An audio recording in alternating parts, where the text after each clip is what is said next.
Muy buenos días con todos. El día de hoy vamos a hablar acerca del traumatismo craneoencefálico y maxilofacial.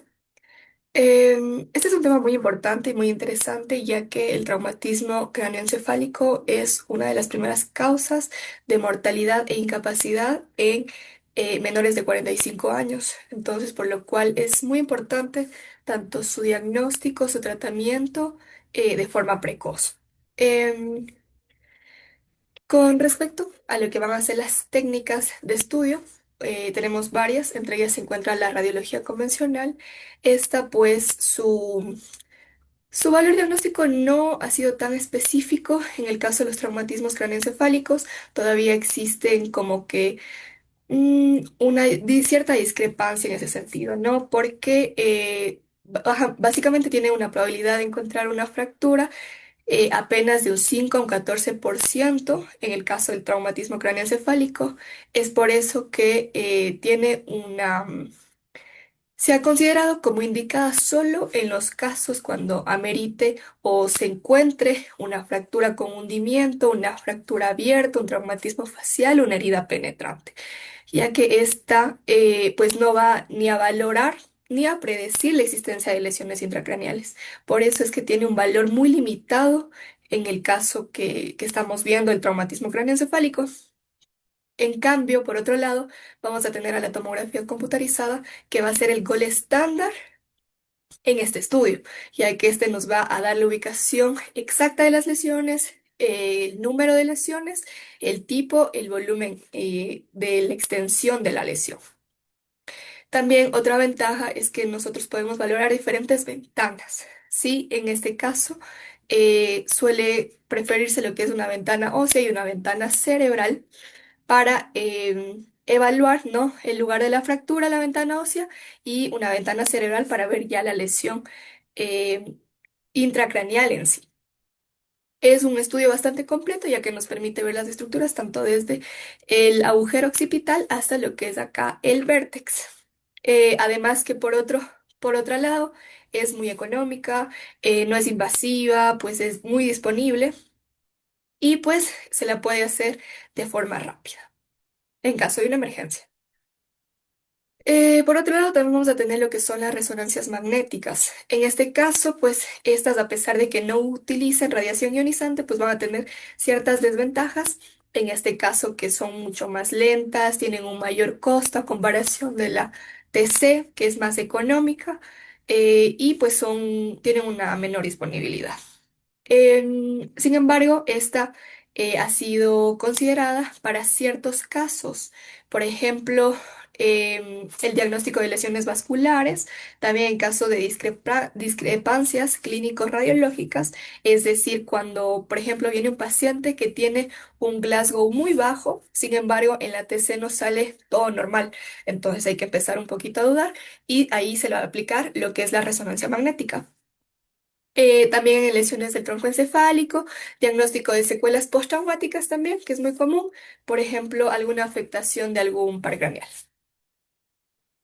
Y por último vamos a tener también la angiografía cerebral, que es una técnica básicamente que tiene una muy buena sensibilidad en el diagnóstico de lesiones vasculares en sí, porque nos va a permitir ver toda la trama vascular como estamos viendo y localizar el punto de la lesión.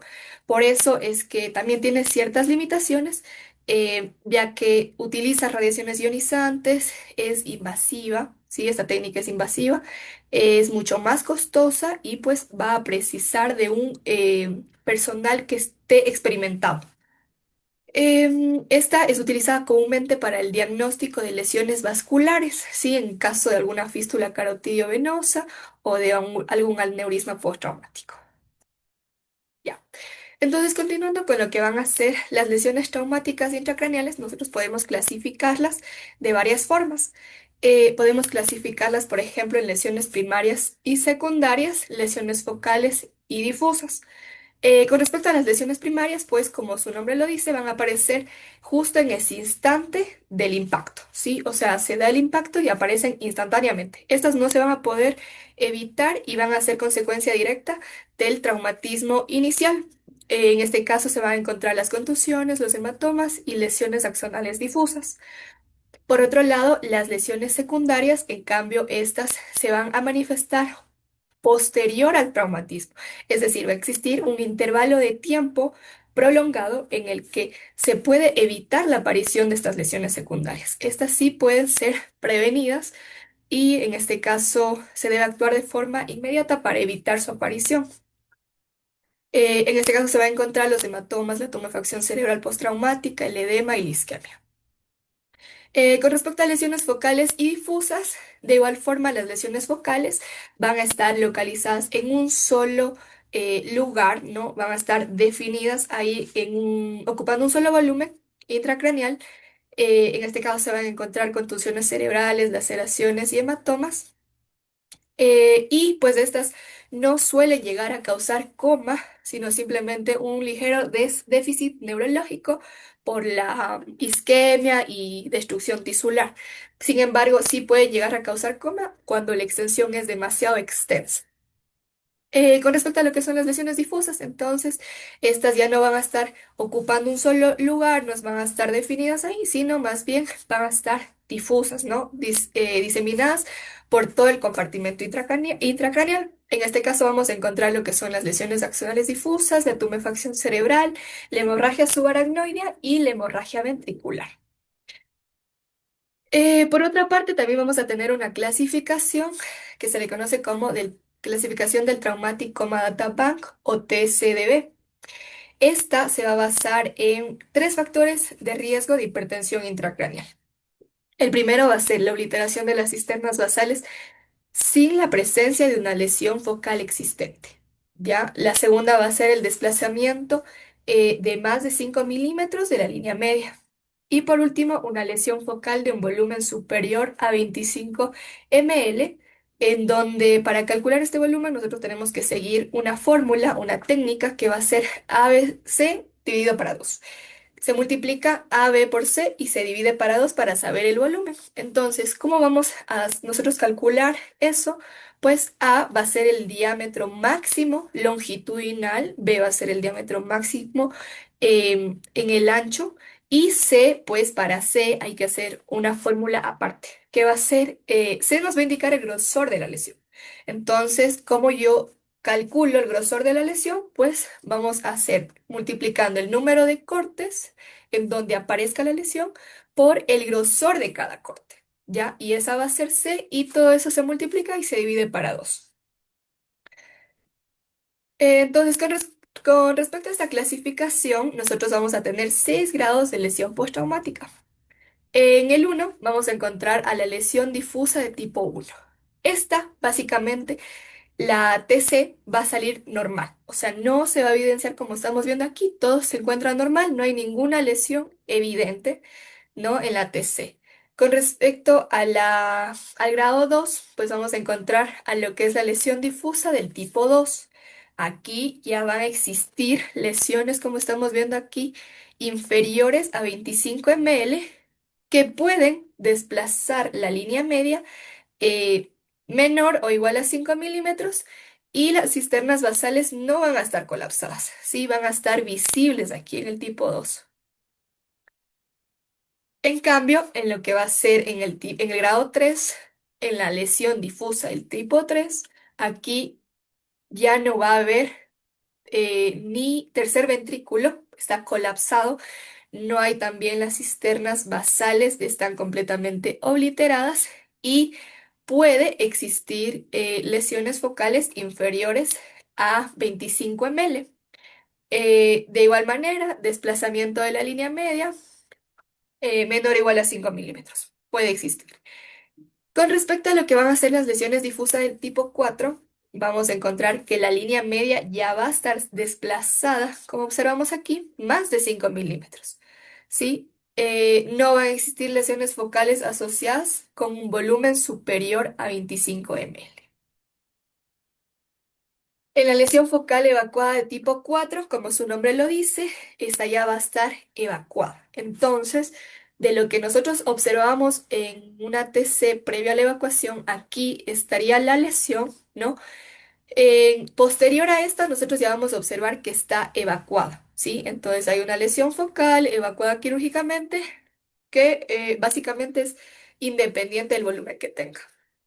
En cambio, el grado 6 vamos a tener la lesión focal no evacuada del tipo 6, ¿sí? Entonces, aquí igual vamos a ver lo que es una lesión focal hiperdensa o puede también ser mixta, pero no hipodensa, con un volumen superior a 25 ml.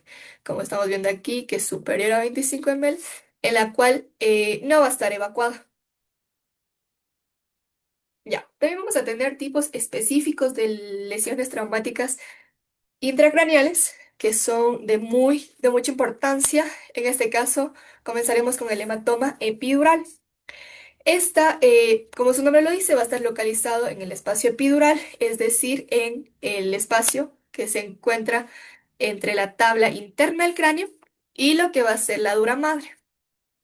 Estos normalmente son de origen arterial y la causa más frecuente suele ser un traumatismo del hueso temporal, ¿sí? Con fractura en el hueso temporal, en donde aquí va a ocurrir un desgarro comúnmente de la arteria meningia media en el 90% de los casos, y en un 10% pues puede que sí exista un desgarro también de la vena meningia media, pero es muy raro, es más común de la arteria, ¿sí? Estos son de origen arterial. Entonces, en una TC igual, por ejemplo, en esta imagen vamos a poder observar que en este caso los hematomas epidurales siempre se van a correlacionar, se podría decir, o asociar a una fractura, el hematoma epidural. Entonces, siempre se recomienda una ventana ósea y una ventana cerebral para identificar si existe o no una fractura. Entonces, igual tenemos una TC axial con ventana ósea al cráneo, en donde se puede evidenciar que acá existe una fractura del hueso temporal del lado derecho. Y de igual forma, en este caso de la imagen de la izquierda, se puede observar una TC axial con ventana cerebral de cráneo, en la cual se observa una condensación, ¿no? Una colección, no condensación, en la que se observa una colección extraparenquimatosa, hiperdensa, con bordes bien definidos, que ocupa el lóbulo frontal, temporal y parietal del lado derecho, que genera básicamente, como observamos, un efecto de masa desplazando lo que es la línea media, ¿ya?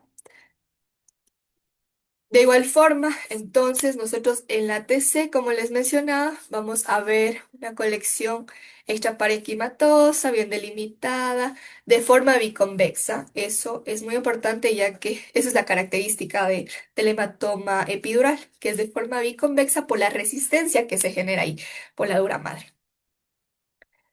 No va a sobrepasar lo que son las suturas. Esto hay que tener muy en cuenta, ya que esta no sobrepasa la sutura, pero eleva y cruza los senos venosos y puede cruzar la hoz cerebral y el tentorio. ¿Sí? Que ya vamos a ver más adelante, que en el hematoma subdural, en cambio, este es lo contrario. ¿Ya? Que ya vamos a ver. Entonces, este puede contener de igual forma sangre en diferentes grados de evolución. Por ejemplo, en una fase inicial, la falta de coagulación puede hacer que se vean pues focos hipodensos. Entonces, esta atenuación se va a ir modificando conforme se va coagulando la sangre y acumulando la hemoglobina. Algo muy importante es que en los casos de los pacientes que tienen anemia, pues con una hemoglobina menor a 10, aquí pues se van a observar colecciones hipodensas, ¿sí? Entonces hay que tener en cuenta también las situaciones especiales de cada caso. Y como ya les mencioné, pues está asociada comúnmente a fracturas craneales, por eso siempre se debe evaluar también una ventana ósea ante C para observar la altura de la lesión, ¿no? Entonces, igual aquí tenemos otro ejemplo en el que podemos ver que igual tenemos en las dos imágenes, son una TC, en este caso de la imagen de la derecha, pues es una ventana ósea axial, ¿no es cierto? Una TC axial con una ventana ósea. de cráneo en la cual se observa, en cambio, una fractura a nivel del temporal, del hueso temporal del lado izquierdo. Em, y pues en el caso de la imagen de la izquierda, pues se observa igual una TC axial en una ventana cerebral en la que de cráneo, ¿sí? En la que se puede observar igual una colección extraparenquimatosa, como estamos viendo, con bordes bien definidos, eh, hiperdensa, sí, que genera un efecto de masa y desplaza lo que es significativamente la línea media. Por otra parte, vamos a tener al hematoma subdural, que en cambio este se va a encontrar en el espacio virtual comprendido entre lo que es la aracnoides y la dura madre. Este comúnmente, en cambio, es causado por la rotura de lo que es de las venas puente que se encuentran en el espacio subdural, en este espacio virtual, pero puede estar causado también en forma mínima por la laceración de las arterias corticales o en el caso de contusiones parenquimatosas. Estos van a ser mucho más difusos por la menor resistencia que lo cual permite que se extiendan de una forma mayor, como estamos viendo, y por eso toman la característica eh, común o general que tienen en forma de media luna, sí, esta colección que estamos observando aquí en la imagen, en forma de media luna, ya no es una forma biconvexa como lo era en el hematoma epidural, sino aquí en el subdural va a ser una forma de media luna. Como les mencioné, este iba a ser casi todo lo contrario de lo que es el epidural. Este no va a poder cruzar lo que es la línea media, ¿sí? Ni atravesar el tentorio.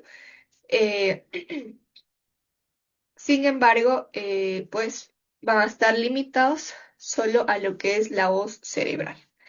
En este caso, pues en estas dos imágenes podemos observar que es una TC axial de cráneo con una ventana cerebral en la cual en ambas se puede observar, sí, esta colección hiperdensa en forma de media luna, con bordes definidos, localizada pues en el lóbulo frontal, parietal y temporal, ¿no? Eh, que genera un efecto de masa y desplaza lo que es la línea media. De igual manera acá, lo mismo.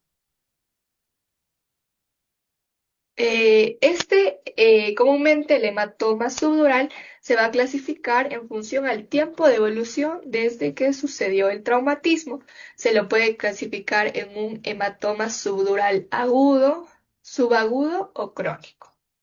En el caso del agudo, pues se va a presentar en los primeros 2 días posteriores al traumatismo. Entonces, ¿qué es lo que vamos a encontrar? En una TC vamos a observar esta colección hiperdensa en forma de media luna, como les mencioné anteriormente, con un borde lateral convexo y un borde medial cóncavo al contorno cerebral. Eh, Igual genera, ¿no?, un efecto de masa y desplaza la línea media. En el caso del subagudo, en cambio, este ya va a ser posterior, o sea, 3 días o a 2 semanas posteriores al traumatismo. En este caso vamos a observar en la TC lo que son esta colección, ¿sí? Que si observamos es isodensa con el parénquima. Entonces, ¿cómo nosotros lo vamos a diferenciar de la lesión del parénquima? Si son similares, no son isodensos. Entonces, aquí nos vamos a fijar en el borramiento de lo que son los surcos corticales. Como vemos aquí, están borrados. En cambio, acá se conservan todavía los surcos corticales. Y pues también se puede observar, ¿no?, el efecto de masa que genera y desplaza la línea media, ¿ya? Y cuando estamos hablando de un hematoma subdural crónico, pues vamos a hablar que transcurrió más de 2 semanas desde el traumatismo y estos se van a presentar como colecciones hipodensas, ¿sí? Igual en forma de media luna. Pero estos van a contener una cápsula alrededor de ellos que está formada por membranas ricas en capilares. Igual genera su efecto en masa y desplaza lo que es la línea media. Con respecto a lo que va a ser la contusión cerebral, pues estas son lesiones hemorrágicas postraumáticas que van a afectar a la corteza cerebral principalmente, pero que sí puede extenderse y alcanzar la sustancia blanca subcortical. Entonces, nosotros normalmente estos se van a hacer mucho más evidentes pasadas un tiempo de 24 a 48 horas después del traumatismo. Eh, Normalmente son frecuentes en las regiones frontobasales o superficie anterior de los lóbulos temporales y suelen ser común en el parénquima adyacente a lo que son las superficies óseas, ¿sí? Que son básicamente más por el hecho del contacto que ambos tienen al momento del golpe o del impacto. Entonces, ¿cómo vamos a observar en las imágenes? Vamos a observar, por ejemplo, aquí tenemos una TC igual axial de cráneo con una ventana cerebral en la cual se observan colecciones, varias colecciones, en la imagen izquierda, varias colecciones hiperdensas, bien delimitadas, ¿sí? Ubicadas en los lóbulos frontales bilaterales, adyacentes a lo que van a ser la superficie ósea, ¿sí? Como estamos observando acá. Igual en la imagen de la derecha se puede decir que es igual, es un estudio, no es una TC axial eh, de cráneo con una ventana cerebral en la cual se observa una colección hiperdensa, bien delimitada, intracraneal, se le podría decir intracerebral, se le podría decir intracerebral localizada en el lóbulo frontal izquierdo adyacente de igual forma a lo que es la superficie ósea. Acá tenemos muchos otros ejemplos en donde igual en la imagen de la izquierda se podría decir que son, ya, las dos imágenes son una TC, ¿cierto? TC axial con una ventana parenquimatosa de cráneo en la cual en la imagen de la izquierda pues se observan múltiples colecciones hiperdensas ubicadas en lo que es los lóbulos frontales bilaterales adyacentes a lo que es la superficie ósea. Y en este caso, en el caso de la derecha, pues sería igual, se observan varias colecciones hiperdensas de bordes bien definidos que se ubican en el lóbulo frontal en el lóbulo frontal del lado izquierdo. ¿Sí? Adyacentes a lo que es la superficie ósea, que es lo que les caracteriza, ¿sí? Que siempre van a estar cerquita por lo mismo del impacto que generan al chocar las dos superficies. Ya, por otro lado vamos a tener las lesiones axonales difusas, que esta en cambio van a ser causadas normalmente por un estiramiento brusco, ¿sí? El mecanismo de acción es un estiramiento brusco que normalmente aparece en impactos de alta energía, es decir, de aceleración y desaceleración brusca. Este es muy común en caso de los accidentes de tránsito, que aparezca lesión axonal difusa. Estas van a ser múltiples lesiones focales de pequeño tamaño que pueden ser o no hemorrágicas, que van a estar localizadas en los tractos de la sustancia blanca. Siempre que un paciente tenga un Glasgow bajo, pero en la TC nosotros la hallamos normal, siempre dice que se debe sospechar de una lesión axonal difusa, que es lo más común que se dé. En este caso, nosotros vamos a utilizar la RM, que es mucho más sensible para su diagnóstico. Entonces, como vemos, estas dos imágenes pues son un estudio de RM axial en una secuencia T2 eco de gradiente, en el cual en la imagen de la eh, izquierda pues se va a observar estos focos de baja señal hipointensos, ¿no? Si vemos varios focos, múltiples focos hipointensos ubicados en lo que es los tractos de la sustancia blanca. De igual manera, acá en la imagen de la derecha se puede observar, ¿no? Estos focos hipointensos. Acá tenemos más ejemplos que igual van a ser. Tenemos una RM, ¿sí? Un estudio de RM, las dos imágenes, RM de cráneo, la imagen de la izquierda, pues es una secuencia T2 eco de gradiente igual, y la imagen de la derecha, pues una secuenciación de imagen ponderada. En el caso de la izquierda, pues igual se puede observar múltiples focos hipointensos, ¿sí? Ubicados en los tractos de la sustancia blanca. Y si nos ponemos a analizar las dos imágenes, se puede ver que acá se ven mucho más claros y de forma más nítida lo que son las lesiones en esta secuencia de imágenes ponderadas. Se ven lesiones que incluso en la imagen de la izquierda no se ven. Aquí la encontramos, acá también, pero aquí esta la encontramos aquí en esta secuencia, pero en secuencia T2 de gradiente no se puede localizar a simple vista. De igual manera, en este caso, sí. Ya estas pueden clasificar, las lesiones axonales difusas se pueden clasificar en tres tipos. La de tipo 1 va a estar solo localizada en lo que es la sustancia blanca cerebral subcortical, ¿sí? Solo en los tractos de la sustancia blanca. La de tipo 2, en cambio, además de ubicarse en la sustancia blanca, como estamos viendo acá, va a ubicarse también en el cuerpo calloso, ¿sí? Especialmente en lo que es su esplenio. Aquí estamos observando. Y la de tipo 3, pues además de las anteriores mencionadas, es decir, además de estar en la sustancia blanca, además de estar en el cuerpo calloso, esta se suma que también va a estar afectando al tronco cerebral, ¿sí? En su margen posterolateral. Otro caso van a ser las herniaciones cerebrales. Estas van a ser, pues, desde el desplazamiento mecánico del cerebro, del líquido, de los vasos, de un compartimento a otro, ¿sí? Dentro del cerebro, del cráneo.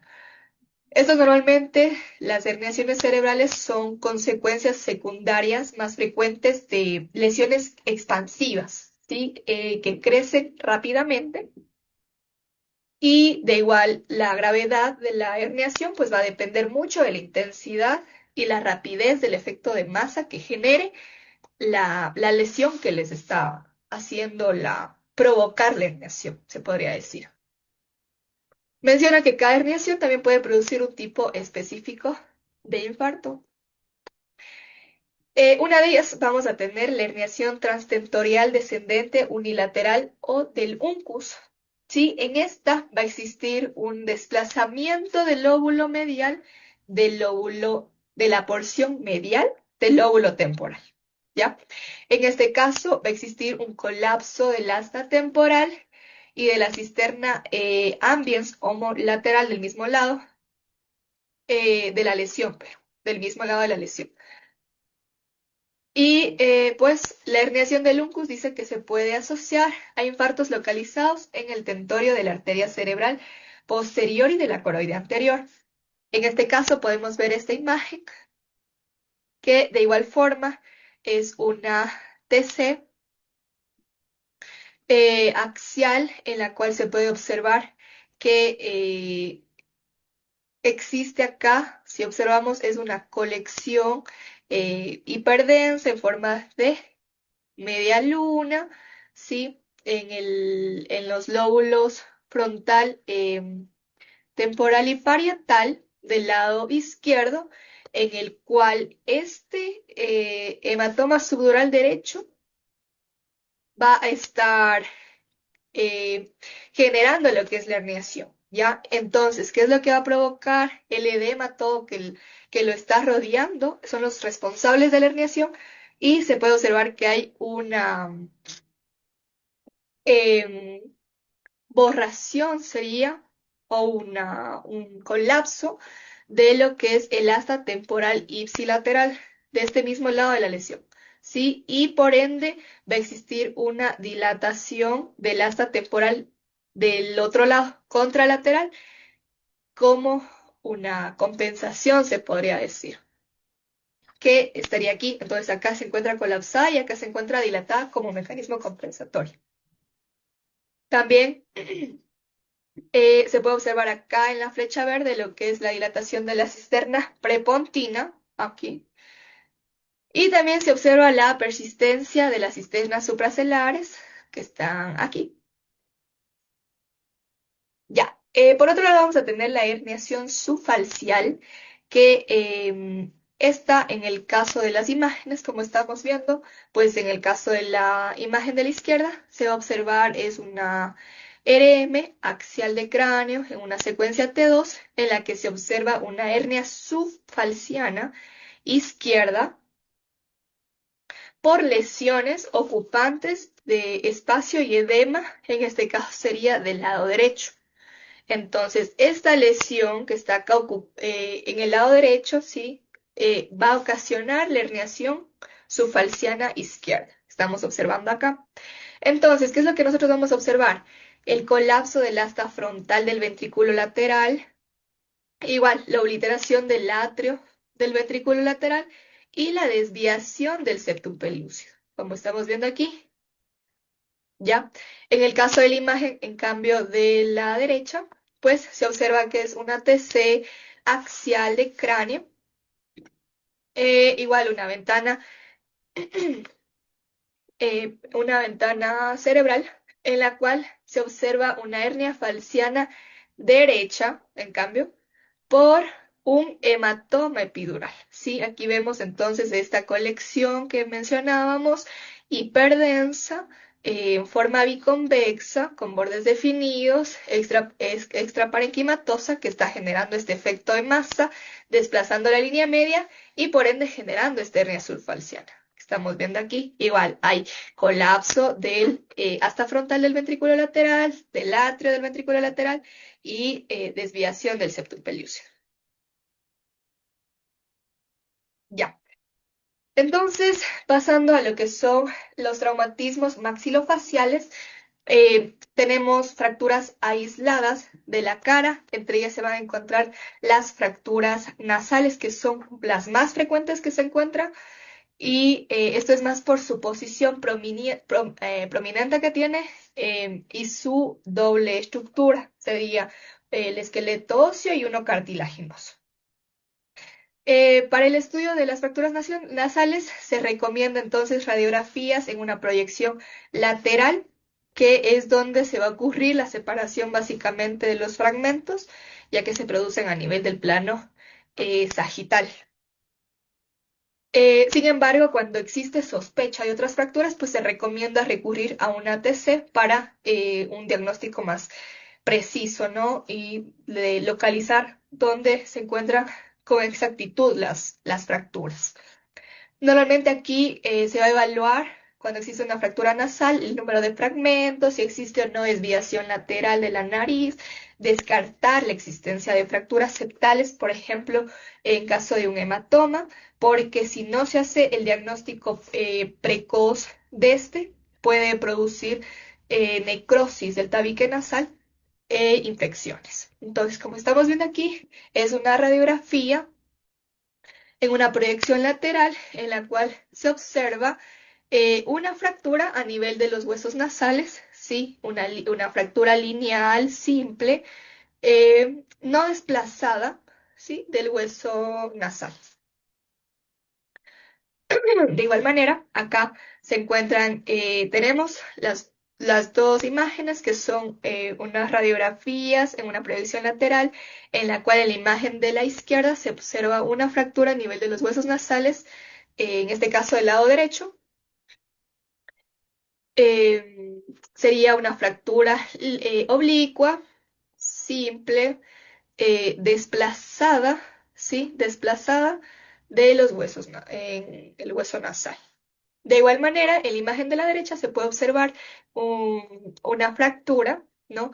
Esta, en cambio, es una fractura a nivel igual de los huesos nasales, que es conminuta. Es conminuta, eh, se encuentra desplazada, y angulada. Vamos a tener las fracturas mandibulares, ¿sí? Que es las fracturas también muy frecuentes en el caso de un traumatismo maxilofacial.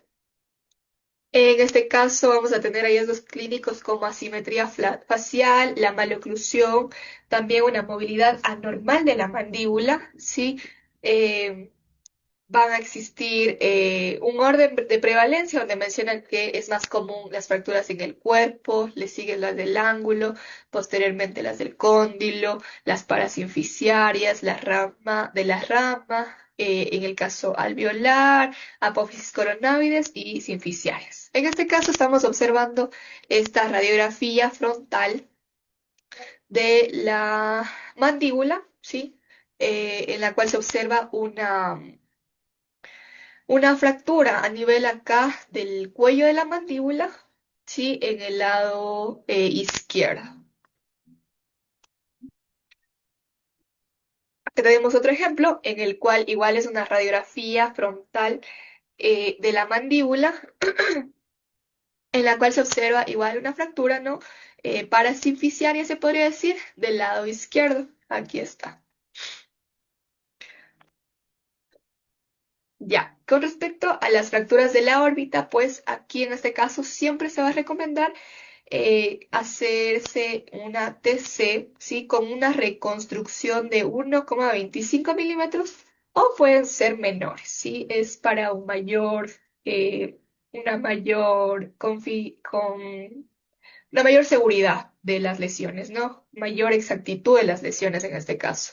Y siempre se va a recomendar un algoritmo tanto óseo como de partes blandas, porque en este caso, pues, no solo se va a, o sea, no solo se va a fijar en lo que es las lesiones óseas, sino que aquí también hay que prestar mucha atención a lo que son los elementos del contenido en su interior. Es decir, lo que va a ser el globo ocular, el nervio óptico y la musculatura extraocular. ¿Sí? Por eso es que se pide tanto un algoritmo óseo como de partes blandas. Normalmente el sitio más frecuente, como ya sabemos, eh, la cavidad orbitaria va a estar formada por cuatro paredes, pero los sitios más frecuentes de fractura van a ser la pared medial eh, y el suelo orbitario. En el caso que nosotros queramos evaluar una afectación del techo, suelo y los músculos, pues se va a preferir una proyección coronal y si se quiere analizar paredes medial y lateral, pues una proyección axial. Algunos signos clínicos que nos van a eh, ayudar con el diagnóstico de fractura orbitaria, pues van a ser las equimosis periorbitarias y las hemorragias de la o sea, hemorragias conjuntivales. En el caso de las fracturas o de la órbita, pues vamos a tener dos tipos, un tipo blown out y un tipo blown in. En el caso del tipo blown out, que es una de bueno, son las más frecuentes, se van a observar los fragmentos eh, de la fractura, valga la redundancia, introducidos dentro del seno, ya sea maxilar o etmoidal adyacente. Como estamos observando aquí en estas dos imágenes, pues son un estudio de TC, ¿no? Un estudio bueno, con ventana ósea. En este caso de la imagen de la izquierda, pues axial, diré coronal, perdón, coronal. Y en el caso de la derecha, pues sagital. Y se puede observar claramente lo que hay aquí en la fractura en el suelo orbitario, aquí, en donde el fragmento óseo se está introduciendo dentro del seno maxilar. En ambas imágenes se puede evidenciar, ¿sí? Además, se puede evidenciar cómo los tejidos blandos de la órbita están como que introduciéndose acá al seno maxilar, ¿sí? Y por otro lado, la de tipo blown in, en cambio, aquí los fragmentos de la fractura se van a desplazar hacia adentro de la órbita, pero en este caso.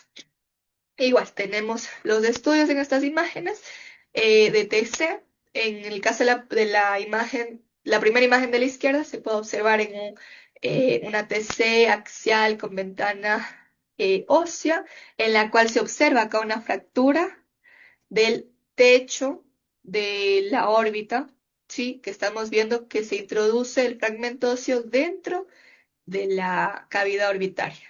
Igual acá en la segunda imagen se puede visualizar aquí a esta altura, ¿sí? Es una TC sagital con ventana ósea en la cual se observa la fractura a nivel del techo de la órbita, ¿sí? Eh, en esta última imagen igual se puede observar claramente aquí la fractura, ¿no? A nivel del techo al nivel del techo orbitario del lado derecho. Ya. Por otro lado, también vamos a tener las fracturas complejas de la cara. En este caso vamos a encontrar fracturas de Lefort 1, fracturas de Lefort 2 y 3. En el caso de las fracturas de Lefort 1, la fractura que le especifica o le caracteriza esta fractura va a ser la de la pared medial del seno maxilar.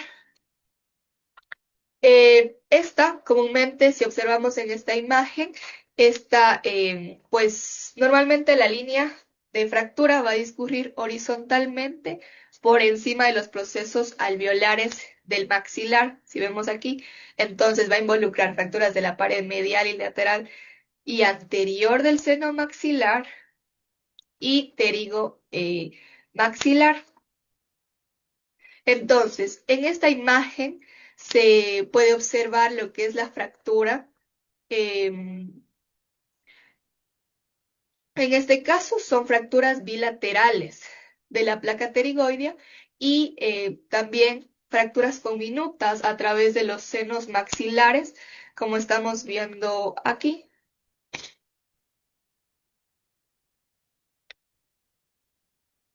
En el caso de la fractura de Lefort 2, en cambio, aquí la fractura específica va a ser la fractura del suelo de la órbita, ¿sí? Que estamos observando aquí, ¿ya?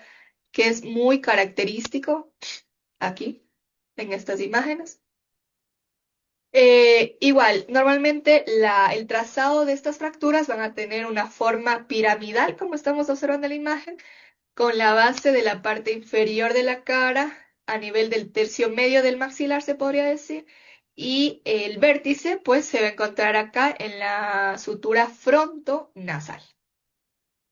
En este caso, estas fracturas van a incluir las fracturas de la pared posterior, la pared lateral, del seno maxilar, también pasa medialmente a la sutura cigomático-malar y asciende fracturando el suelo y la pared medial de la órbita. Aquí, ¿ya? Entonces, en esta imagen también se puede observar lo que son las fracturas del piso de la órbita, eh, sería del lado izquierdo, en donde se observa también un compromiso donde el tejido blando de la órbita está introduciéndose dentro del seno del seno maxilar y también vemos gas loculado que podemos demostrar aquí, ¿sí? Que se vería hipo aquí, hipodenso, gas loculado acá dentro de las órbitas, de la cavidad orbital. Y por último vamos a tener la fractura del Lefort 3, en el cual aquí la fractura que le va a caracterizar, en cambio, va a ser la fractura del arco cigomático, ¿sí? Entonces aquí se va a apreciar una fractura aquí, justo acá, a la altura, va a tener este recorrido que va a ser del arco cigomático, de la sutura frontomalar, también del margen súpero posterior del seno maxilar, de la pared lateral de la órbita y de la sutura frontonasal de igual manera. Entonces, en esta imagen se puede observar lo que son fracturas bilaterales de la placa pterigoidea. También se puede observar aquí las fracturas a nivel del arco cigomático que estamos observando acá del lado izquierdo.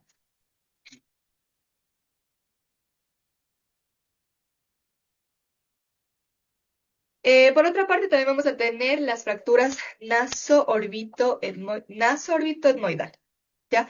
En este caso pueden ser tanto unilaterales como bilaterales. Estas fracturas van a estar localizadas en el área de confluencia de la nariz, la órbita, el etmoides, la base del seno frontal y lo que es el suelo de la base anterior del cráneo.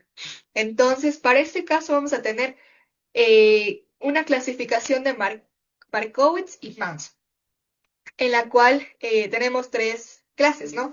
La del tipo uno, tipo 2 y tipo 3. La de tipo uno, pues se caracteriza por que presenta, como estamos observando aquí, un solo fragmento, ¿sí? Entonces, a nivel, obviamente, nasoorbitasmoidal, ¿sí? Un solo fragmento es una fractura con un único fragmento. No existe lesión del tendón del cantal medial y pues se dice que esta es la más frecuente que se da, la de tipo uno. La del tipo 2 en cambio, ya es una fractura conminuta, en la que se observan aquí, sí, conminuta, se observan varios fragmentos y que uno de estos fragmentos va a contener al tendón cantal medio. En cambio, la de tipo 3 es una fractura con muchos más fragmentos óseos, igual es una fractura comminuta, pero aquí existe desinserción del tendón. En la del tipo 2 todavía un fragmento contenía al tendón, pero no existía desinserción. Pero en la de tipo 3 ya se desinserta lo que es el tendón cantal medial. De igual forma, acá les tengo un ejemplo en la cual si observamos en la imagen de la izquierda, para hacer como que un poquito de referencia, pues tenemos un solo fragmento, ¿no?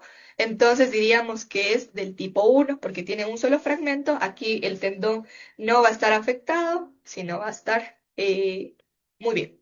Igualmente, en la imagen de la derecha se puede observar que en esta TC axial de cráneo con una ventana ósea se puede observar aquí una fractura a nivel del suelo orbitario, ¿sí? Que corresponde a la misma fractura, en la cual se observa cómo el contenido del tejido blando de la órbita pues ha descendido hacia el seno maxilar, ¿sí? Entonces, como esta es la más común, llegaríamos a una eh, conclusión que es la de tipo uno de la clasificación previa que mencionamos de Markowski y Manson. Eso ha sido todo. Muchas gracias por su atención. Espero que les haya gustado la charla.